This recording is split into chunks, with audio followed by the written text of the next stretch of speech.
Est-ce que sur la richesse donc de Jeffrey Epstein, t'as été fouillé un peu là-dessus? Mais en fait, c'est un mystère absolu. C'est-à-dire qu'il vivait sur un pied d'égalité avec les grands de ce monde, avec ceux qui sont vraiment très riches, donc des milliardaires. Or, lui n'est que millionnaire. Il avait un peu moins de 600 millions de dollars.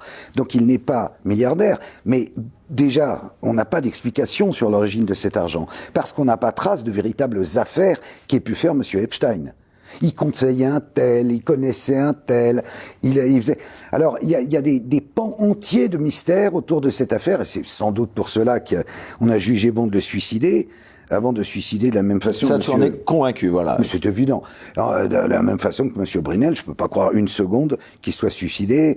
Bon, ses avocats nous expliquent qu'il était très déprimé, que ça n'allait pas du tout. Moi, j'ai pas le sentiment du tout qu'il était déprimé. Je vois qu'il était même sorti fin décembre, donc 2021, pendant 5 jours sous bracelet électronique. Je serais très curieux de savoir qui il a rencontré. Et là, il y a une enquête à faire. Qu'est-ce qu'il a fait de ses journées? Je pense pas qu'il soit allé... Tu veux dire, il est sorti 5 jours sous bracelet électronique, il est retourné en prison après? Oui, le juge a dit, tiens, on a sorti Brunel, hop, on le remet en prison. Donc, moi, c'est curieux, ça. Mais c'est très curieux, c'est-à-dire, quand on sort quelqu'un, normalement, c'est pour plus longtemps, ou alors c'est que, il y a eu quelque part un ordre, il faut qu'il sorte pour aller parler à quelqu'un. Qui a-t-il vu? Qu'a-t-il fait avant de se, soi-disant, suicider? C'est ça, pour moi, la question importante sur Brunel.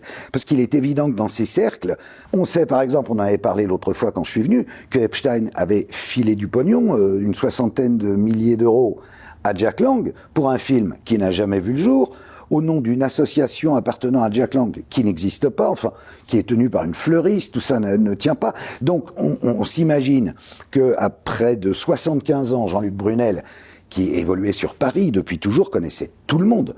Donc, qu'est-ce qu'il aurait raconté? Est-ce que sa mort ne tombe pas à pic? C'est un peu comme celle évidemment, d'Epstein.